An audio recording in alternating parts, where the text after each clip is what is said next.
Comments are limited to 3 minutes per speaker. Speakers are asked to state their name and address. Anyone for public comment? Please. I'll go, let me stand up here. Over here, okay? Thank you for letting me give a few comments today to the board and to those that are in attendance. I'd like to speak to Could you say your name and address, please? No, you're fine. Jennifer George, N9174 from Freeland. I'd like to speak to you today about 2 surveys that I believe are very important for our lake to conduct. The first is an aquatic invasive species study. It's been recommended by Danielle Matusik from Sewer Pack, who is the water resources biologist for our area. She's recommended this AIS meander survey be conducted for spiny water flea and quagga mussels. Those are 2 invasive species that have yet to be identified on Lake Beulah. The samples will be sent to the State Lab of Hygiene, and the cost to process the samples, $106 for the toe analysis and $170 for the sediment analysis. Total cost $276. The PLB board, of which I am a member, supports conducting this study, and the survey is tentatively scheduled based on your board's approval for September. PLB board members and one of your board members, John Russell, have agreed to be the facilitators of this study by providing the pontoon boat and drivers for the day-long study. It is my understanding that the Lake Beulah Management District has an account with the Department of Hygiene, and that you would be able to set up the account to make payments. PLB does not have an account. The second study that I think is also very important is the regional carrying capacity study. This study would analyze the amount and type of boats that are using Lake Beulah, and this would answer your question potentially about what boats are on the lake. There is a wide range of data that is collected based on the budget we allocate, and how it is conducted is drone operators fly over the lake with a particular pattern guided by the sewer pack folks that have been successful using this.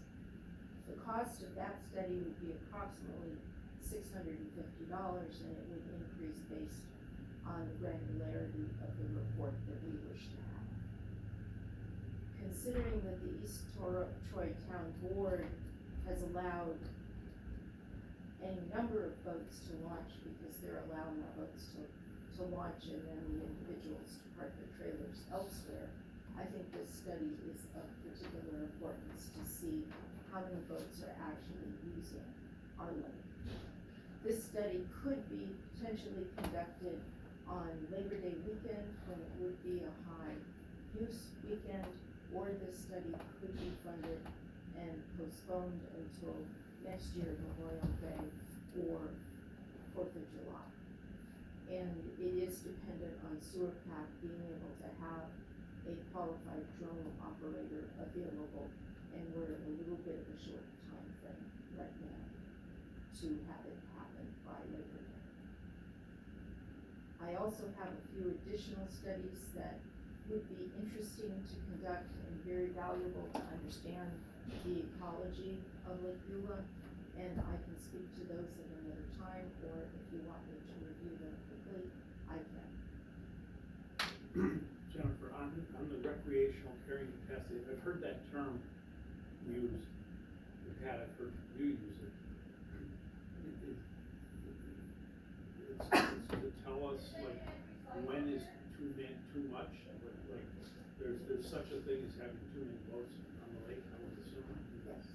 And they'll give us their recommendation, and then what do we use that for? Perhaps to influence the East Troy Town Board to rescind the decision to allow as many boats. It used to be when the lot was full, Yeah, when the lot was full, no more books were launched. Barb?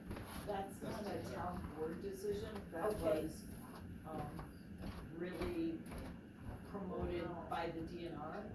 In fact, it was the DNR came to us and said, you really can't close the lot. My misunderstanding, I thought it was the town board and agreed to that. No, it's a DNR promoted situation. So I still think though, it would be a valuable survey to conduct to It would. perhaps influence then Yeah. the DNR. So wrong group. Can I click on for a little bit? Chief Rungy has a comment. Yeah, so when, I don't know, 4 years ago when I started, in speaking with the DNR, I know it was practice to close the lot, which is fine. We decided to stage people instead so they weren't backing up on the road, it was causing traffic jams. We changed traffic patterns and staged them inside the lot instead of backing up on the road. But it's my understanding from the DNR that we could not ban people from using the launch just because that parking lot was full. They still had to pay. If they wanted to go somewhere else to park, that was up to them. But it went to, I think, some 1970s decision of limiting recreation on the lake and stopping people from using the lake. A previous police chief's policy. So when Chief Jensen came in, the DNR encouraged him to follow the DNR's suggestion and not close off. If people had another place to park, they were allowed to launch as long as they weren't parking on the street with their trailers. Yes, I now understand how that came about. I thought it was a different decision, but I still think Yeah, it that would be good carrying information capacity is to a very important. I agree. Yeah, cause if we're exceeding the recommended capacity, we need to know that and figure out how to Then, Right. deal with it. Is manpower available if, for this upcoming holiday If your board approves the expenditure, if you wish me to be the contact person tomorrow morning, I will be on the phone with Danielle to see if she can locate a drone operator for the Labor Day weekend. That was the contingency that she said, whether they could acquire a qualified drone operator. I tried to acquire one for free. Tom Barnhart from PLB, he operates a drone often, but he didn't feel he had the ability to. The other survey that I would like to recommend is a shoreline survey. This survey includes a thorough habitat assessment of every parcel on Lake Beulah. That would be 600 parcels. They conduct the survey and assess over 35 parameters for each parcel. The cost begins at $13,000, and then if you wish to have detailed reports and recommendations, the cost increases. I believe that we could work towards this cost by having Protect Lake Beulah and New Legacy for Lake Beulah begin to start to assemble the funds to pay for this survey. I would like to see us work towards that for 2020. Cost sharing. Correct, yeah. I think it would provide extremely valuable data, and I do have a copy of the scoring sheet. The other survey that I think would be important, although Patrick mentioned it, having a point intercept survey done sooner than your normal 5-year cycle, and that potentially could be budgeted as well for the future. And those point intercept studies depend on the number of points that are assessed, and so there's not a cost estimate at this point. It would depend on working the sewer path to determine how many locations that you wish to survey. Thank you. Question.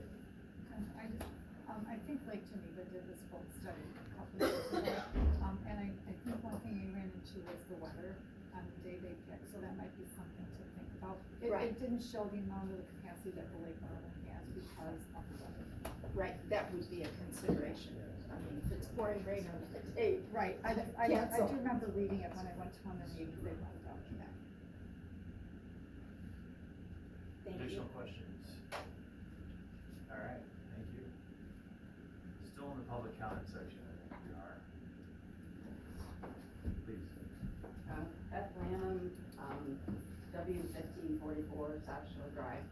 A couple of quick things. One, we've been doing some citizen monitoring with bricks at the end of piers this year, and I haven't put the findings together yet, but, just looking at the people that are sending me things, we're not seeing very many, what was it? Zebra mussels, no, zebra mussels, except for on my personal brick. But there are 3 of them every time I look on my personal brick. But anyway, I'll have more information on that. The other thing I wanted to, share with you, a couple of us went to the, Geneva Lake Association annual meeting a couple weeks ago, and it was really interesting. They're partnering with Green Lake to work on a lake management plan that's very extensive. It took them 3 years to develop it, but it's available online, and it was really very interesting. They're looking at water quality, pollutant sources, aquatic plants, fisheries, recreational use, lake management, all kinds of stuff. But it made me realize that we have all kinds of ideas, and it seems like it would make sense for us collectively to do a strategic planning session of some sort and figure out what are all the things that are available for us to do and what order should we do them in. They also, a couple of other points that they made, they have a water safety patrol and they have storm alerts. This came up because of that accident that happened this summer, and they put red flags up whenever there's an oncoming storm, and people have apparently come to recognize that they need to get off the lake then. So it was just kind of an interesting, I don't know whether that would be appropriate for us or not, but they had found it somewhat useful, but not on that day. They also mentioned that they're starting to look collectively at permanent piers, that they have the planks are so close together that there's no light that gets through, and so they think it's starting to cause some problems with the quality of the water and the lake health. So that was something I had not heard before. And the Green Lake guy was a very interesting speaker. He has a PhD in something related to water quality, but he was a very good speaker, and they're now partnering together. So it was, I did bring a couple of the handouts if anybody wants to look at them. They were very nice. It was a good meeting. You know, I think that's the idea of having spending time to do some overall strategic plan, because everybody's got all these ideas. They need to be prioritized and funded. You know, maybe it's a 5-year plan. What are we gonna do next month? What are we gonna do for the next 5 years? Well, there is such a thing, and it's just sort of bad plan. The last time, where there was a lake management plan done, I think, around 2000, I think, but to my knowledge, it was not.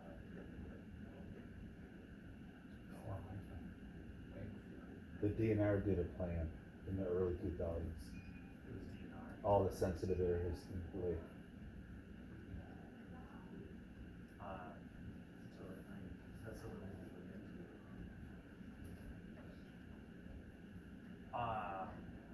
We are still in public comment, Bill, before I get totally lost here. Mr. Becker?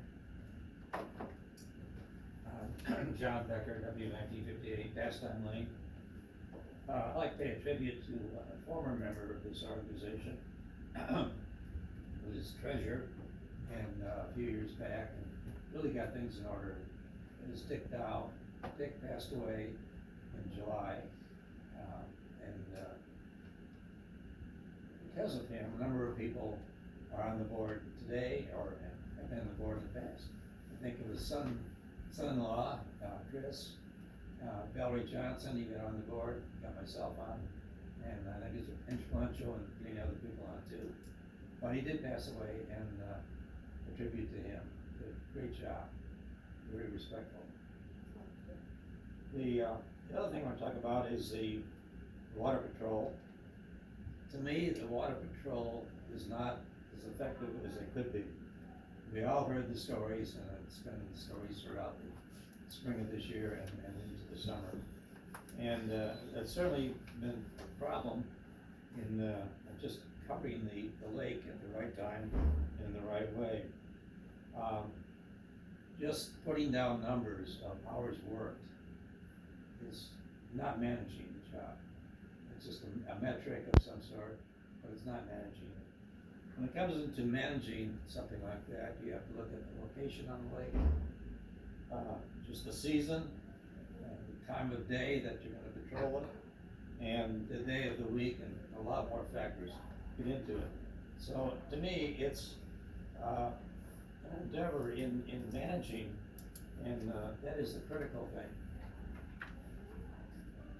In the early part of the summer, and up until recently, the coverage after 6 p.m. on the weekend, Saturday and Sunday, was non-existent.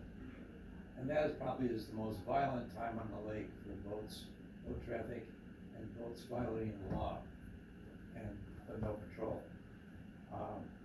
Yet, I was out there just a couple weeks ago, and there's a Tuesday afternoon at 5 o'clock, the patrol is out there. That's a dead time on the lake almost. So it doesn't quite add up what's going on here. And although this last weekend, I think the patrol did an excellent job. They were out there, they were out after 6 o'clock and really controlling things. The fact is, we didn't see the speeders. So it does pay off, they can do it. But one thing I think that the management district can do is to study exactly what they're doing with the 50,000, what they're getting for it. I just heard a lot of opportunities. 10 seconds. What? 10 seconds. That was a tribute, that was earlier. That, we heard a lot of things about opportunities. We could be spending our money. We're spending on our money on something that's really responsible. The town is responsible for. Yeah, we're spending money on it. There are grants and the like that we're not spending money on that we should be responsible for. I hope the board thinks that through, because I think there's a discrepancy here. Our mission should not be patrol or financing patrol. Our mission should be the lake and doing everything we can to make it better. I guess time is up.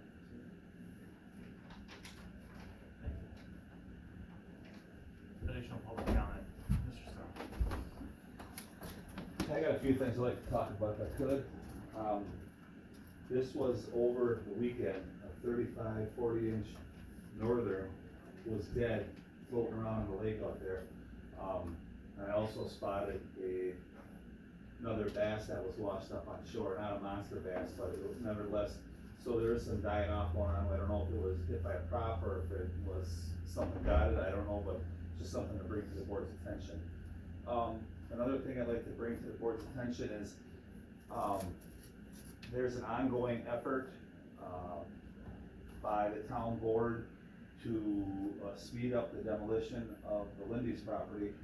And I don't know if you guys know, but I am the agent for the property there, and I've been working with Vince Budiak, I've been working with Ben McCabe at Sewer Pack, Deputy Director, and I've also been working with the Village of East Troy, their sewer department there. And we are working to get the sewer map expanded so that we can approach the town and ask to use the right of way to bring the sewer line down there. And we're not looking to plumb the whole East Shore Road, we're just looking to plumb Lindy's and possibly have the 3 other commercial businesses there hook onto it. So, I understand the building is an eyesore, and I frankly agree, it is an eyesore, but we need to get permits in hand, before we take it down, because we don't wanna lose any of our grandfathering parking that's there. We recently got the right of way corrected, it's back to 30 feet, not 66 feet, so I got the gas pedal down, we're trying to get the place, demolished, we're trying to get a, permit to put up a new structure there. The goal is gonna be a bar, restaurant, and a hall for the community, and 6 condos. And we're gonna have, Jay Campbell from Campbell Construction is gonna be doing a presentation to the town. We're working on conceptual, drawings now, so things are in the works. Just to give you guys a heads up what's going on down there, so in case anyone out TV land or YouTube land wants to know, or you guys have any questions, if you have any questions for me, I'd be more than happy to answer anything you may have. It's not just sitting there idle with nothing happening. There are things happening behind the scenes. I reached out to Pat Bergen last week, and I had about a 20-minute conversation with him, and I asked Pat if he could get it on an upcoming agenda item to possibly discuss whether the management district would want to file some kind of lawsuit if we try to 10 seconds. get a sewer line down there. So maybe you guys can talk about it amongst yourselves and possibly get it on an agenda item so we can have some clear sailing to get the building demolished and the new one put in there. Thank you. Yeah, I know we're not supposed to, do we choose to respond to this? You guys already have been, so. So, You already have been, so you can go ahead for it. so John, I don't understand why you would need to delay the demolition of the building. All you gotta do is record the, the survey will prove to any future permitting authority where the existing building was. So what is this thing about, I can't tear it down until something? If we've had the right of way over there mysteriously moved from 30 feet to 66 feet. Right, that was resolved. Right, that's resolved, but and we have been using the parking over there. I've been offering free parking for the dockside customers and free parking for the dockside employees as a good gesture for the community. In years past, they were doing a pay-to-play park there, so we're still utilizing our commercial parking there. And if you have a building sitting there and you're going for your permits and you wanna do an on-site visit like we had shortly, I don't know, two months ago, we had the whole town board out there when we were discussing the right of way. It's much easier if you got the town board sitting there and they can see where the parking stalls are, where they're marked on the road, or where they're marked on the property. So you can make sure that on your new development, you can get the same thing that you've had. Because that stuff's all been maintained and taken care of for all those years. That can be documented photographically and by property survey, so I personally don't think that's a reason to delay raising a dilapidated building. Well, when we had the meeting out there with the whole town board and Chris, Mr. Tyson's attorney, and Mr. Tyson's attorney, Chris Trebekowski, clearly stated the reason why we haven't taken this building down is because we wanna have permits in hand, because we don't wanna end up into a lawsuit or end up having some kind of problem. The goal is to get the building down. The goal is to put a new development there that's an asset for the community, not a detriment, because right now it's a detriment. It's old, worn out, and tired.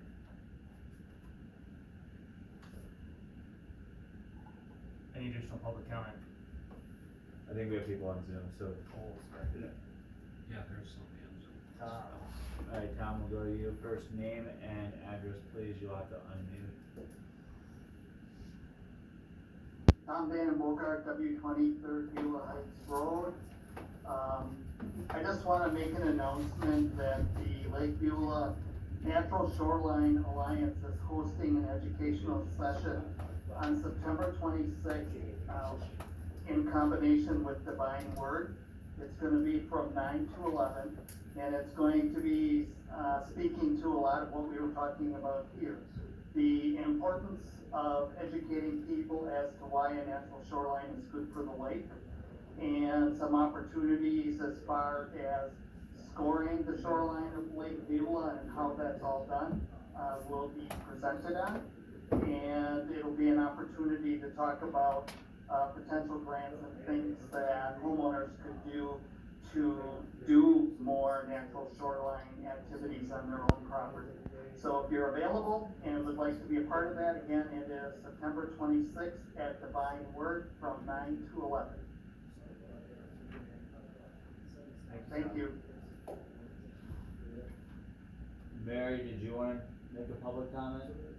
No, you had messaged me.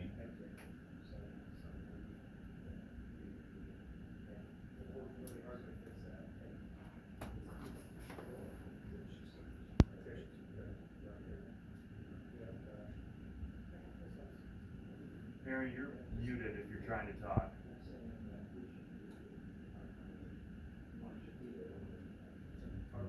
Okay. Anything else from the Do floor? I have any time left? Could I squeeze in 15 seconds? 15 seconds. We just, a couple weeks ago, completed fish stocking. We put 300 northern pike in by Divine Word. They were little, it'll take 4 or 5 years for them to get big. We have an article coming out soon about the process, but it was very successful. We had some community people there, some kids there. It was really interesting. What else did you plan? Just northern pike. The other fish stocking will take place in September. It will be, bass and perch, or no, bass and, no. But it was all based on the fishing survey that was done earlier this year. Okay, thank you. Thank you. All right.